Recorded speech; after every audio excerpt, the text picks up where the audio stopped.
Over അവന്റെ കാര്യമില്ല. നീ ഒരു കുറെ ബാഡ് വേർഡ്സ് ഒക്കെ വിളിക്കുന്നുണ്ട് അനുമോളെ. അപ്പൊ നീ അത് വീട്ടിൽ ചെന്ന് പറഞ്ഞാൽ മതി എന്നൊക്കെ പറഞ്ഞിട്ട്. പക്ഷെ അവരുടെ അടുത്തൊന്ന് ഞാനോർത്ത് ആ സമയത്തൊക്കെ അനുമോള് കരഞ്ഞു പോകുന്നു. അനുമോ കരഞ്ഞില്ല കേട്ടോ. അനു ശരിക്കും കരയാതെ പറയേണ്ട കാര്യങ്ങളെല്ലാം പറഞ്ഞ് അവരുടെ അടുത്ത് പിടിച്ചു നിന്ന് നല്ല രീതിയിൽ അനുമോള് ഫൈറ്റ് ചെയ്തു. ആ ഇന്നത്തെ പകലുള്ള എപ്പിസോഡ് തൂക്കിയത് അനുമോളാണ്. പകലുണ്ട് നമ്മുടെ ഒരു ഫുഡ് കഴിക്കുന്ന വരെയുള്ള എപ്പിസോഡ് മൊത്തം തൂക്കിയത് അനുമോളായിരുന്നു. അനുമോള് ഫൈറ്റ് ചെയ്തു അത്രയും പേരെടുത്ത്. കാരണം അനുമോള് പറഞ്ഞതിൽ കാര്യമുണ്ട്. ഇവര് അടുക്കളയിൽ വർക്ക് ചെയ്യാന്ന് തീരുമാനിച്ചിരുന്നത് ഇവര് കിച്ചൺ ടീമാണ്. ഗ്യാസ് കൈകാര്യം ചെയ്യാന്ന് തീരുമാനിച്ചിരുന്നത് കിച്ചൺ ടീമായിരുന്നു. അപ്പൊ ജിസേൽ ആയതുകൊണ്ടാണ് ആര്യനും അപ്പാനെ സമ്മതിച്ചത്.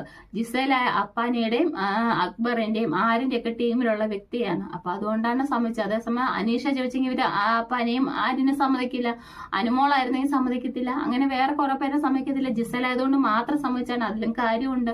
പിന്നെ ഇതുപോലെ പഴയ കിച്ചൺ ടീം ഉണ്ടായിരുന്ന സമയത്ത് രണ അടുക്കള കയറാൻ ചെന്നപ്പോ ഒനിയിൽ പ്രശ്നം ഉണ്ടാക്കിയിട്ടുണ്ടായിരുന്നു. പിന്നെ അനുമോൾ ചെന്നപ്പോ ജിസേൽ ഓടിച്ചു വിട്ടിട്ടുണ്ടായിരുന്നു. അതൊക്കെ കാര്യം. അപ്പൊ ഇവരെ ജിസേലിന് ഫുഡ് വേണമെങ്കിൽ അനുമോളോടോ കിച്ചൺ ടീമിനോടോ പറയുക, അവരുണ്ടാക്കി കൊടുക്കുന്നവർ.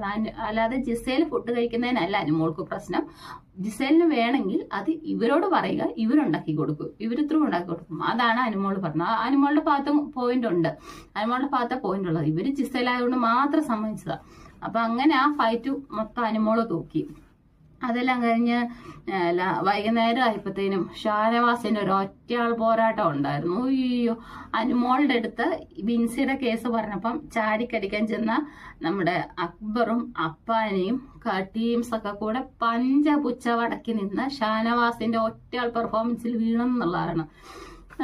ഷാനവാസിന് നിന്റെ കുറെ തെളിവുണ്ട്. നീയും ആ ഷാനവാസം മെയിൻ പറയുന്നത് ഇവിടുന്ന് പോയ ഒരു കണ്ടസ്റ്റൻസ്, അത് ഞാൻ പറഞ്ഞാല് കുറെ തെളിവുണ്ട്, അതിന്റെ ഒരു സഹോദരി പുറത്തുണ്ട്, അവർക്ക് ബാധിക്കും എന്നൊക്കെ പറഞ്ഞിട്ട് അപ്പാനിക്കൊന്നും അനുവിനോട് എന്തോരം ചാടിക്കടിച്ചാൽ നമ്മൾ പകല് കണ്ടതാണ്. പക്ഷെ ഒരക്ഷരം കാമാന്നൊരക്ഷരം വേണ്ടാനില്ലാണ്ടോ ആ രീതിയിലായിരുന്നു.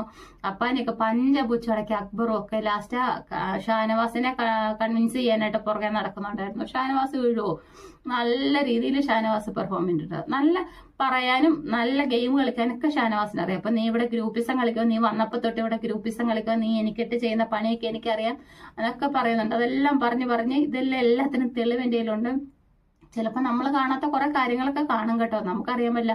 ഈ ബിൻസിയുടെ വിഷയം തന്നെ ഇത്രയും ബിൻസി ഔട്ടായി കഴിഞ്ഞതാണ് ബിൻസിയുടെ വിഷയം ഇത്രയും പുറത്തോട്ട് വന്നത്. ചിലപ്പോൾ അതുപോലെ ഷാനവാസ് കണ്ട വേറെ പല കാര്യങ്ങളും ഉണ്ടായിരിക്കും, ഇല്ലെന്ന് നമുക്ക് പറയാൻ പറ്റും. നമ്മൾ കണ്ടിട്ടില്ല, അവിടെ ജീവിക്കുന്നവരല്ല, അവര് കണ്ടിട്ടുണ്ടായിരിക്കും.